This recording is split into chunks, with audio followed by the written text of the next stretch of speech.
क्या आपने अपनी जिंदगी में कोई ऐसी अचीवमेंट की है जिससे आपको बहुत खुशी हुई हो?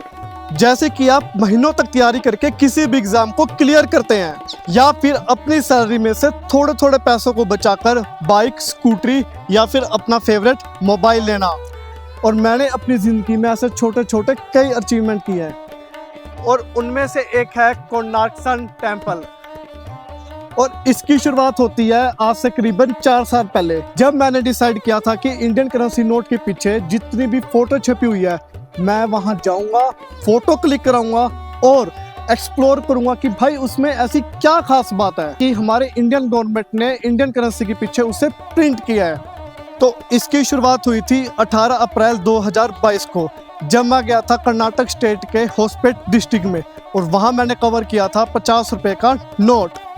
फिर इसके बाद मैं गया था 15 मई 2020 को महाराष्ट्र स्टेट के औरंगाबाद डिस्ट्रिक्ट में, क्या करने, 20 रुपए का नोट को एक्सप्लोर करने के लिए।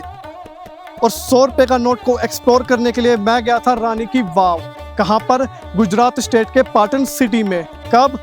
12 जनवरी 2023 को। और इसी साल 23 अक्टूबर 2023 को 500 रुपए का नोट एक्सप्लोर करने के लिए मैं गया था इंडिया की कैपिटल न्यू दिल्ली में। और अगले साल 27 जून को मैं गया था एमपी स्टेट के सांची डिस्ट्रिक्ट में, क्या करने, 200 रुपए के नोट को एक्सप्लोर करने के लिए। और 2025 में 3 अगस्त को फाइनली मैंने एक्सप्लोर किया 10 रुपए का नोट, कोणार्क सन टेम्पल, जो कि है उड़ीसा स्टेट के पूरी डिस्ट्रिक्ट में। और यार, इसे एक्सप्लोर करने के लिए मैं पहुंच गया था उड़ीसा।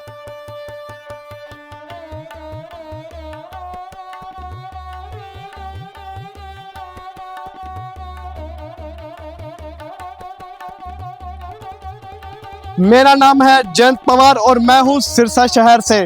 और इस वक्त सुबह के 10 बज चुके हैं और मैं कहाँ पर आया हूँ? कोणार्क सन टेम्पल पर। यार, इसमें ऐसी क्या खास बात है कि मैं सिरसा से 2000 किलोमीटर दूर आया हूँ कोणार्क सन टेम्पल में। इस टेम्पल को 1984 में यूनेस्को वर्ल्ड हेरिटेज साइट्स के अंदर शामिल किया गया। भारतीय सांस्कृतिक विरासत को दर्शाने के लिए इंडियन गवर्नमेंट ने 10 रुपए के नोट पर कोणार्क सन टेम्पल का चित्र दर्शाया गया है। यह मंदिर भारत के यूनेस्को वर्ल्ड हेरिटेज साइटों में से एक है, और इस मंदिर का निर्माण इस प्रकार किया गया था कि सूरज की पहली किरण मंदिर के गर्भगृह में स्थित भगवान सूर्य देव की मूर्ति पर डायरेक्ट पड़ती थी। और इस मंदिर का निर्माण गंग वंश के राजा प्रथम नरसिंह देव जी ने 1250 ईसा पूर्व में करवाया था। और यह मंदिर उड़ीसा के कलिंग वास्तुकला का एक श्रेष्ठ उदाहरण है। और इस मंदिर के आर्किटेक्ट का नाम था बिशु महाराणा, जिन्होंने 1200 कारीगर के साथ 12 साल में इस मंदिर का निर्माण करवाया। सूर्य मंदिर के कॉम्प्लेक्स को 5 विभागों में विभाजित किया गया था, लेकिन आज सिर्फ इसका एक भाग ही शेष बचा हुआ है। और कहते हैं कि इस मंदिर को बैलेंस करने के लिए मैग्नेटिक फील्ड का यूज किया गया। इस मंदिर के नीचे 3 टन और इस मंदिर के शिखर पर 50 टन चुंबक लगाया गया, जिसकी वजह से इस मंदिर के अंदर रखी हुई मूर्ति और पूरे मंदिर को बैलेंस किया जाता था। और इस मंदिर के शिखर से जब चुंबक को हटा दिया गया तो इस मंदिर का बैलेंस पूरी तरह से बिगड़ गया और धीरे धीरे करके यह मंदिर खंडित हो गया। और यह मंदिर पूरे 12 एकड़ में फैला हुआ है। और इस मंदिर को नरसिंह देव जी ने उस समय 5 भागों में विभाजित किया था। और उनमें से पहला है नट मंडप यानी नृत्य हॉल, जहां पर देवदासी अपना डांस को प्रस्तुत करती थी। और दूसरा था मेन मंदिर, जहां पर सभी बैठकर भगवान सूर्य देव की पूजा करते थे, और भगवान सूर्य देव की मूर्ति भी वहीं पर स्थापित थी। और तीसरा था भोग मंडप यानी भोजन कक्ष, जहां पर भोजन बनता था और प्रसाद भी। 4th और 5th मंदिर समर्पित है सूर्य भगवान की 2 पत्नियों को, पहला है छाया देवी और दूसरी है माया देवी। कोणार्क का यह सूर्य मंदिर एक सन क्लॉक के आधार पे बना हुआ है, यानी यह एक नेचुरल घड़ी की तरह समय भी बताता है। जब सूर्य उदय होता है तब आप मंदिर के लेफ्ट साइड में स्थित 12 पहियों के आधार पर उस समय का अंदाजा लगा सकते हो, और जब सूर्य अस्त होता है तो उसी मंदिर के राइट साइड में स्थित 12 पहियों को देखकर आप समय का अंदाजा लगा सकते हैं। एक दिन में 8 पहर होते हैं, और एक पहर का मतलब है 3 घंटे। और जब सूर्य की सबसे पहली किरण यानी जब सनराइज होता है, तब सूर्य की पहली किरण मंदिर में स्थित सूर्य भगवान की अष्ट धातु की मूर्ति पर पड़ती है, तो उस अष्ट धातु की मूर्ति पर पहली किरण पड़ने के कारण वह रिफ्लेक्ट होकर बाहर दर्शन करने आए श्रद्धालु पर पड़ती है और उन्हें ऐसा अनुभव होता है कि जो सूर्य है वो अष्ट धातु की मूर्ति से ही उदय हो रहा है। परंतु अब वह अष्ट धातु की सूर्य भगवान की मूर्ति उस मंदिर से हट जाने के बाद और खंडित हो जाने के बाद यह चमत्कार अब वहां देखने को नहीं मिलता। खंडित होने से पहले इस मंदिर की हाइट थी 70 मीटर, लेकिन खंडित होने के बाद और कई आक्रमण होने के बाद इसकी हाइट सिर्फ 40 मीटर रह गई है। कोणार्क सूर्य मंदिर का आर्किटेक्ट इस प्रकार है कि सूर्य की पहली किरण यानी अर्थात सूर्य का फर्स्ट पैर 6, 7 और 8 बजे सूर्य की पहली किरण पड़ती थी मंदिर के सीधा गर्भगृह में, और 9, 10 और 11 बजे सूर्य की किरण पड़ती थी मंदिर के दक्षिण दिशा में स्थित सूर्य भगवान की मूर्ति पर। 12 बजे, 1 बजे और 2 बजे सूर्य की किरण पड़ती है मंदिर के मध्य सूर्य देव की मूर्ति पर, और 3, 4 और 5 बजे जब सूर्य अस्त होता है तो सूर्य देव की किरण पड़ती है अस्त सूर्य देव की मूर्ति पर। और कोणार्क सूर्य मंदिर का लेआउट इस प्रकार बना हुआ है कि इसमें आपको 3 एंट्रेंस देखने को मिलेगी। पहली एंट्रेंस है ईस्ट साइड में, दूसरी है साउथ साइड में और तीसरी है नॉर्थ साइड में। और इस सन टेम्पल का वास्तु इस हिसाब से बना हुआ है कि आपको साउथ और ईस्ट साइड में पानी का कुआं और किचन भी मिलेगा। जब भी आप पहले किसी मंदिर जाते हो तो वहां सबसे पहले आप देखते हो किसी द्वारपाल को, लेकिन जब आप कोणार्क सन टेम्पल जाते हो तो आपको द्वारपाल पर एक ऐसी मूर्ति देखने को मिलती है जिसमें नर, देव और सिंह को इकट्ठा दर्शाया हुआ है, और इस द्वारपाल की मूर्ति को नरसिंह देव जी के नाम पर बनाया गया है। अर्थात नर यानी मनुष्य और सिंह यानी शेर और देव यानी हाथी। यह मूर्तियां 3 धर्म को भी दर्शाती है, जैसे कि पहले आया था सनातन धर्म, दूसरा बौद्ध धर्म और तीसरा हिंदू धर्म। और इस मूर्ति में इंसान को दर्शाया गया है सनातन धर्म, हाथी को दर्शाया गया है बौद्ध धर्म और सिंह को दर्शाया गया है हिंदू धर्म। कोणार्क सन टेम्पल की दीवारों के बाहर आपको कई सारी मूर्तियां मिलेगी जिन्हें बहुत ही खूबसूरती से उन दीवारों में तराशा गया है, और इन मूर्तियों के माध्यम से आप उस समय के दिनचर्या के बारे में भी पता लगा सकते हैं। और उन मूर्तियों में से एक है श्रृंगार करती हुई महिला की मूर्ति, और वहां पर ऐसी बहुत सारी मूर्तियां हैं जिससे हमें पता चलता है कि उस समय की महिलाएं किस प्रकार से श्रृंगार करती थी, कौन से वस्त्र और गहने पहनती थी।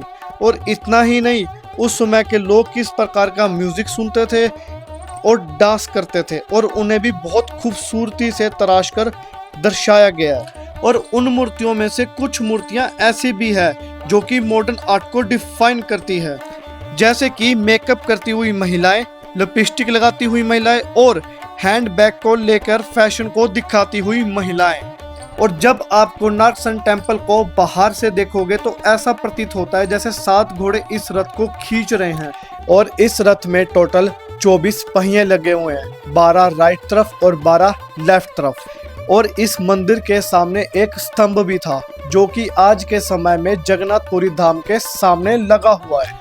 कोणार्क सन टेम्पल में जितने भी पहिए लगे हुए हैं वह सब समय को दर्शाते हैं, और जब भी सूर्य उदय होता है तो उनकी किरण सीधा इन पहियों पर पड़ती है, और हर पहिए के अंदर 8 तिल्लियां होती है, और हर एक तिल्ली से दूसरी तिल्ली के बीच में 3 घंटे का अंतराल होता है।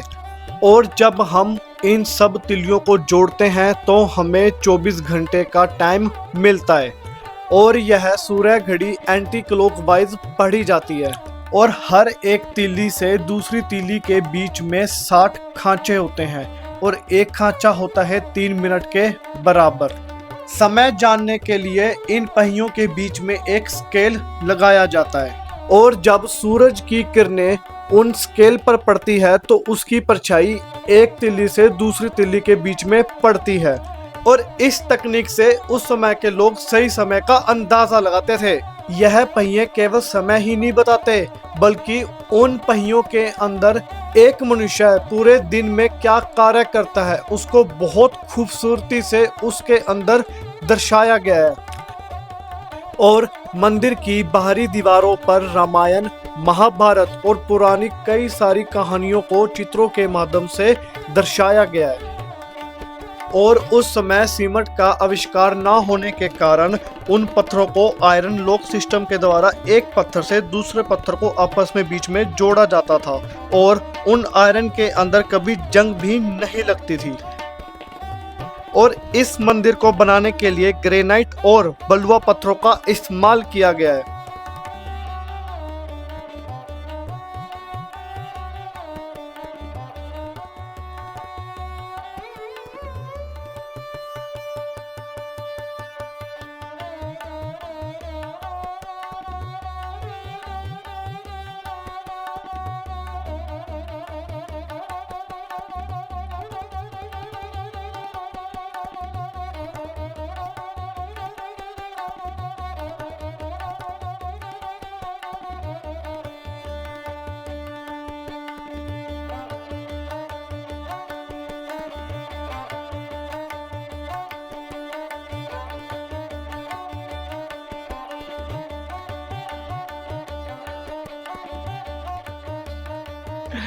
यार इस विश लिस्ट को ना कंप्लीट करने के बाद मुझे ऐसा लग रहा है कि जैसे जिंदगी मैंने कुछ पा लिया हो, और मुझे अंदर से इतनी ज़्यादा खुशी हो रही है ना कि मैं आपको बता भी नहीं सकता।